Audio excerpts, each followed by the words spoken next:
Bonsoir à tous, bienvenue dans C'est de la balle avec le PL Aube comme invité. On parle donc de volley avec Jean-François le président, Thibaut qui est joueur et responsable également de l'école de volley, et puis Auguste qui fait partie des équipes jeunes du club, en l'occurrence les cadets au PL. Bonsoir à Seb Delay. Bonsoir. Seb qui va s'initier ce soir au contre avec Damien qui mesure 1m95. Un bon 95. Un bon 95. Bien tassé. On commence avec le président, comme d'habitude. Jeff, pour parler de la Nationale 3. Oui. La dernière fois que vous étiez venu. Nationale 4, non? Et malheureusement... Vous nous aviez promis le maintien, et puis non, finalement, j'avais promis que le maintien était toujours possible. Malheureusement, patatras. Président, on va repasser la bande. Vous avez prévu de caler la bande? Non, plus sérieusement.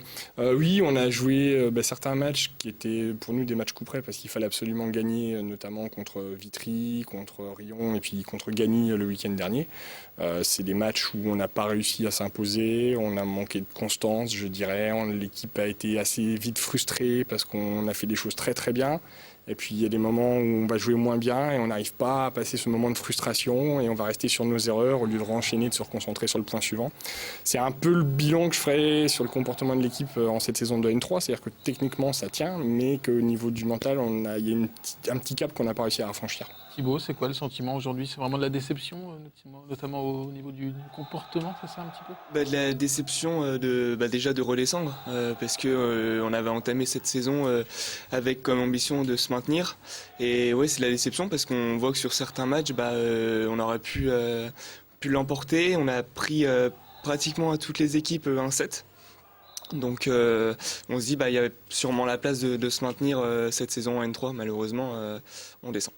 C'est l'heure des regrets. On va regarder un petit peu le classement de cette Nationale 3 avec donc le PL qui risque de finir 10e. Hein, ça sera très probablement le classement définitif. Bon, en tout cas, pour vous, il n'est pas logique que le PL redescende à l'échelon régional. Logique. Dans le sport, il n'y a pas que la logique, mais je pense que pour l'année prochaine, on va du coup rejouer en régional, sans doute avec 2 équipes. Ce qui va nous permettre de rejouer tout de suite le haut de tableau et éventuellement de pouvoir reprétendre à la Nationale 3 la saison prochaine. Ça fait déjà 2 fois, moi, depuis que je suis au club, en 4 ans, qu'on va toucher à la N3 sans s'y maintenir. On fait l'ascenseur, c'est ça? On fait l'ascenseur, c'est-à-dire on est dans une région où il y a peu de volets, donc on se débrouille très bien en régional. Et puis en N3, il nous manque un petit peu d'effectifs, il nous manque un peu de joueurs, il nous manque un peu d'attrait dans la région pour réussir à avoir ce que les autres ont plus facilement en région parisienne, par exemple, où ils vont pouvoir très facilement trouver de l'effectif et changer assez régulièrement leurs joueurs. Nous, c'est du travail un peu plus sur le long terme. En fait, avec les jeunes, etc. Oui, justement, comment on réagit du côté des équipes jeunes par rapport à cette descente-là de l'équipe Fagnon du club? Nous, on n'a pas trop à l'échelon cadet. On s'en fiche on s'en fiche pas, mais on joue cadet et puis on verra après. D'accord, donc peu importe finalement si l'équipe Fagnon est en N3 on est déçus qu'ils descendent forcément, mais... Ça a permis de faire quelques beaux matchs à la maison. Voilà, ça a fait des beaux matchs à la maison. Et puis pour les jeunes... Cadet, ça a permis de jouer en R1 comme on avait obligatoirement une équipe en régional. On parlera des réserves où plusieurs jeunes cadets ont joué, ils étaient même 6 à être qualifiés pour pouvoir jouer en régional. C'est la photo qui vous fait rire, la photo des cadets. On en reparlera des cadets. Ça a l'air qu'il y a une bonne ambiance aussi. C'est au moins le côté intéressant du club, c'est qu'on a une bonne ambiance. Ouais, c'est clair. Et c'est ce qu'on disait juste avant l'émission avec Thibaut.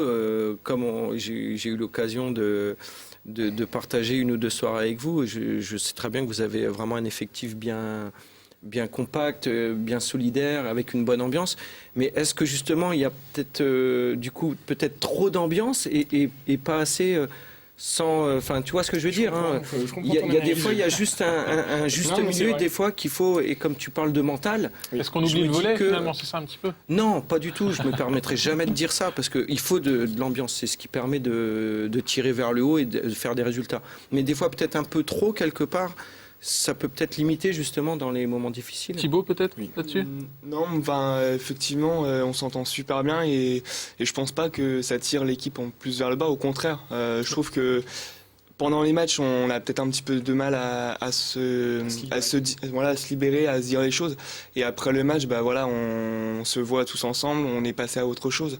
Et non, passe vraiment à autre chose. Et heureusement qu'il y a cette ambiance-là, parce que je pense que plus d'un aurait lâché par rapport aux prises de bec qu'on peut avoir sur le terrain, quoi. Il va bien falloir de toute façon changer quelque chose pour essayer de remonter et de se maintenir vraiment. Et ça va être quoi, la recette? L'idéal serait d'avoir dans l'effectif un ou deux joueurs d'un niveau supérieur à la N3, ce qu'on a essayé de faire en début de saison. Au mois de septembre, on avait 2 candidats qui étaient venus essayer au club qu'on voulait recruter. Bon, malheureusement, le transfert n'a pas pu se faire, mais voilà, c'est des petits détails comme ça. On manque aussi un peu de structure dans le club pour fidéliser les entraîneurs sur plusieurs saisons. Donc c'est du travail encore à faire.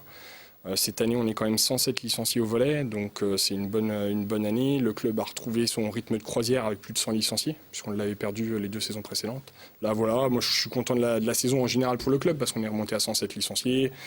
Tout le monde a trouvé sa place. Ça fonctionne bien, il y a une bonne ambiance dans le sens où il y a peu de conflits dans le club, ça se passe bien. Il n'y a que les résultats de N3 malheureusement, ça aurait été la petite cerise qui aurait fait que c'était une saison parfaite. Mais bon, en tout cas, on suivra les résultats du PL de près, même la saison prochaine. Le groupe est relativement jeune, donc du coup ça peut être de non.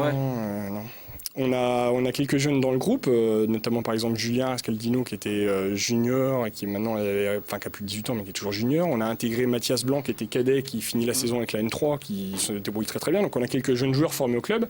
Puis à côté de ça, on a par exemple Olivier que tu as pu voir qui a 38 ans, Laurent qu'on a 34, moi j'en ai 32. Il y a une grosse génération de trentenaires. C'est vraiment très très vieux, hein, vous le savez. Ce genre de saison peut vous permettre d'avoir de l'expérience pour la saison d'après. Et voilà, quoi. On verra ça donc dès la saison prochaine. On doit couper apparemment. Voilà, on va passer à la séquence de Seb. Est-ce que vous voulez vous voir jouer au volley, tout simplement? Peut-être une recrue pour le PLO la saison prochaine. La recrue ce soir, elle s'appelle Seb. Voilà, on va voir tout de suite la séquence de Seb. Damien est le professeur de contre, Seb est l'élève. C'est parti pour la séquence de Seb. Salut Seb, je vais te montrer le bloc. Hein, t'es prêt? Ça marche. Donc au volley, il y a des attaques, donc Si tu peux te remettre droit maintenant. donc faut bien contrer pour pas prendre trop de points. Ouais. Ou bien pour freiner pour les défenseurs derrière, parce que c'est pas tout dur de défendre, mais quand il y a des gros attaquants. Et il y a une technique particulière au contre alors? Les mains, il faut les mettre. Il faut les passer surtout. Il faut les passer de l'autre côté. On a le droit de passer de l'autre côté. Oui.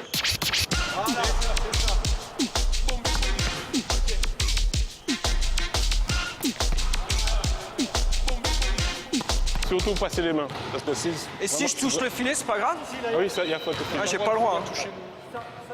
Donc pour le déplacement, pour se déplacer vers la gauche, il faut retomber sur le pied droit en fait, pour partir. Donc on fait un saut, on retombe sur le pied droit pour partir sur la gauche et pour refaire un autre saut. C'est pas mal. En fait, non, mais il faut essayer de bloquer à l'aile parce que normalement il y a un ailier qui contre en même temps. Parce que le central il fait l'aller-retour, mais il y a une personne qui est fixe en fait normalement, qui est ici, qui est déjà là. Il y a une personne qui est déjà là, et toi tu viens coller. Ouais, d'accord. Donc il faut essayer de bloquer pour pas le blesser parce que. D'accord. Voilà, bien. Tu fais combien? 1,95 m. C'est tout? Ouais, c'est pas beaucoup.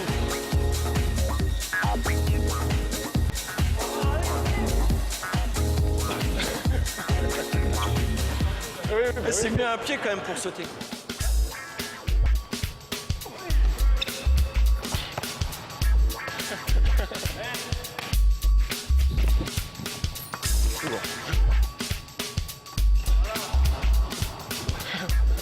Pour travailler le contre, il va venir en self-attaque et attaquer dans mes mains en fait, pour prouver que mes mains sont bien placées et qu'elles sont bien de l'autre côté, qu'elles ne restent pas chez moi la balle. Ok. Donc voilà. Allez Jeff.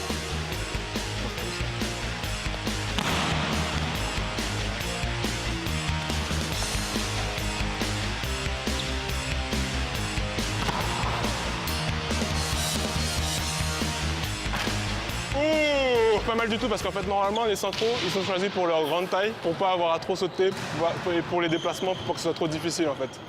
Donc oui oui, c'est très bien. Je pense pas que tout le monde pourrait le faire ici. Allez, Merci Damien, merci. J'ai un doigt au moins quand même déjà. Bon messieurs, votre réaction? Jeff notamment qui s'est fait contrer. C'est bien. Là, c'est sûr qu'il y a une différence de taille qui va être à l'avantage de Damien sur cet exercice-là, mais moi je retiendrai quand même la séquence de notre dernier passage où à l'attaque tu es passé au-dessus de Damien qui lui était au contre, et là c'est la séquence de l'année. On est d'accord. Bon. Mais je crois que j'ai des trop petits bras en fait. Oui, c'est proportionnel en fait. Il a perdu 2 doigts dans l'affaire, malheureusement. Allez, pour finir cette émission, gros plan sur les équipes jeunes du club, notamment les cadets. Combien d'équipes jeunes déjà dans ce club du PL? Donc on a l'école de volley où on va avoir les 8-12 ans qui font des petites manifestations le samedi matin de temps en temps sur le département. Les minimes, on n'a pas de minimes garçons engagés cette année, on a les cadets où ils sont, vous êtes combien Auguste cette année? On est 12. 12, ils participent au championnat régional, donc ils font des plateaux une fois par mois. C'est des regroupements avec les autres cadets sur des samedis après-midi. Et puis vous êtes classé comment cette saison au niveau cadet? Justement, la saison. Thibaut, Deuxième. ça c'est Thibaut, c'est le responsable. Auguste, comment ça s'est passé cette saison avec les cadets? Ça s'est bien passé. On a été 3 équipes et on n'a pas encore réussi à gagner contre Chaumont, la bête noire. Chaumont, qui fait partie du gros club de Chaumont, ou c'est notre club de Chaumont? Non, ça c'est le club professionnel, c'est les jeunes du club professionnel. Bon, qu'est-ce qui manque pour battre Chaumont, enfin? Oh, le mental comme la M3. Il y a une bonne ambiance, pareil, dans cette équipe cadet? Il y a une très bonne ambiance, mais très bonne ambiance. C'est quoi l'objectif? C'est la gagne ou c'est justement... C'est la gagne en s'amusant. C'est pas se prendre la tête sur le terrain. Pas se prendre la tête, Seb? En parlant de tête, tu mets comme au foot, un serre-tête, non? Non. Avec la sueur, ça tombe pas, ça Non, ça va. Bon, à terme, c'est quand même l'objectif, c'est d'accéder à l'équipe Fagnon, non? Ah bah bien sûr, mais ça c'est... Dans le groupe des jeunes, là, il y en a déjà qui ont joué avec l'équipe réserve en régional, et puis dans 1, 2, 3 ans, ils seront tous en régional sans problème, voire en N3 si on remonte en N3. Thibaut, vous êtes responsable de l'école de volley. Il y a du bon niveau justement dans cette école du volley du PL? Ouais, sur les 20, il y a les benjamins qui sont un peu plus grands, donc qui arrivent à se débrouiller un petit peu mieux que les poussins. Mais les poussins qui ont commencé le volley cette année, il y en a qui se débrouillent très bien. Notamment, il y en a 2 qui sont partis en journée de stage ce dimanche à Chaumont et qui ont été repérés et qui vont sûrement faire partie de l'équipe régionale pour participer à une rencontre nationale contre d'autres équipes de toute la France. Donc ouais, il y a du bon niveau, il y a de futurs potentiels candidats. Et Auguste? Ah bah Auguste, on attend dès l'année prochaine qu'il intègre l'équipe de R1 et puis... Auguste, 15 ans, c'est ça? 15 ans. Qu'est-ce qui te plaît, toi, dans le volley? 15 ans, quoi. Non, l'ambiance qui est sympa entre les joueurs du club, c'est sympa, mais même avec les adversaires. Et puis le sport en lui-même est intéressant. Bon, Jeff, c'est important d'avoir ce vivier de jeunes joueurs C'est motivés important, comme Auguste. Oui, d'avoir ce vivier de jeunes, parce que comme on n'est pas dans une région où il y a énormément de volleyeurs, on est obligé de les former nous-mêmes. Après, ils resteront peut-être pas tous à 3, ils seront peut-être pas tous joueurs pendant des années au club, pendant 15 ans derrière, mais au moins, c'est sûr qu'on a beaucoup de monde à l'école de volley, puis au fur et à mesure, on essaye de fidéliser les jeunes jusqu'aux équipes Fagnon. Avant l'équipe de France, pourquoi pas, et les Jeux Olympiques pour... Pour Mathias Blanc, on sait jamais. On a un jeune là qui pourrait faire de très belles choses dans quelques années en national. Bon, on enregistre également, comme quand vous me parliez de maintien pour le PL. Voilà, merci à tous les trois d'être venus sur merci. le plateau de C'est la balle. La semaine prochaine, on parlera de handball avec les filles du Rosières Saint-Julien handball. Très belle soirée à tous, à très bientôt sur Canal Le tournoi, 32. c'est le 15 avril, le vendredi 15. Si tu veux.